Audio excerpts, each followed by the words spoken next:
ஒரே ஒரு கேள்விதாங்க.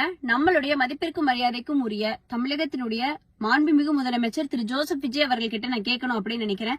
என்னன்னா, மக்களுடைய வரிப்பணத்தை எடுத்து 200 கோடிக்கு மேல செலவு பண்ணி 234 எம்எல்ஏக்களுக்கும் கார் அவசியமா அப்படிங்கிற ஒரு கேள்வி மட்டும்தான்.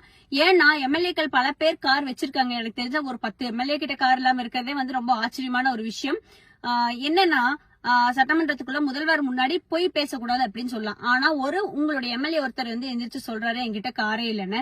அவரோட அஃபிடவிட்டி எடுத்து செக் பண்ணி பார்த்தோம்னா அவர்கிட்ட கார் இருக்கு. அவர் காரோட இருக்கிற பல புகைப்படங்கள், வீடியோ எல்லாம் வந்து சமூக வலைதளங்கள் அவைலபிளா இருக்கு. சோ உங்களுடைய எம்எல்ஏக்கள் உங்க முன்னாடியே போய் சொல்றாங்க. அப்படிப்பட்ட எம்எல்ஏக்களுக்கு நீங்க 200 கோடி கொடுத்து கார்லாம் வாங்கி கொடுக்கணுமா அப்படிங்கறது வந்து ஒரு பெரிய கேள்வி. ஏன் அப்படின்னா, உங்களை நம்பி மக்கள் ஓட்டு போட்டிருக்காங்க இல்லையா? முக்கியமா விவசாயிகள். நீங்க தஞ்சாவூர்ல பிரச்சாரம் பண்ணும்போது ஒரு விஷயத்த சொல்றீங்க, எலெக்ஷனுக்கு முன்னாடி அடுத்த ஜென்மன் ஒண்ணு இருந்துச்சுன்னா நான் விவசாயி வீட்டுல விவசாயியா பிறக்கணும்னு ஆசைப்படுறேன் அப்படின்னு சொன்னீங்க. அப்படிப்பட்ட விவசாயிகளுக்கு நீங்க இங்க முக்கியத்துவம் கொடுத்திருக்கீங்க அப்படின்னு எங்களுக்கு தெரியல. ஏன் அப்படின்னா, விவசாயிகளுக்கு வந்து பயிர் காப்பீட்டு தொகை வழங்கப்படும் சொன்னீங்க. 9725 ரூபாய் வழங்கப்படும் சொன்னீங்க.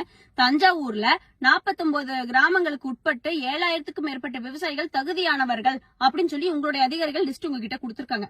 அவங்களுக்கு போய் ஃபண்ட் கொடுக்கறதுக்கு, இந்த காப்பீட்டு தொகையை கொடுக்கறதுக்கு நிதி பற்றாக்குறையா என்ன அப்படின்னு தெரியல. அந்த இடத்துல கொடுக்குற முக்கியத்துவத்தை விட்டுட்டு இந்த எம்எல்ஏக்களுக்கு எல்லாம் வந்து 200 கோடியை செலவு பண்ணி கார் வாங்கி கொடுக்கறது ரொம்ப அவசியமா அப்படிங்கிற கேள்வி பல சாமானிய மக்களுக்கு வந்திருக்கு.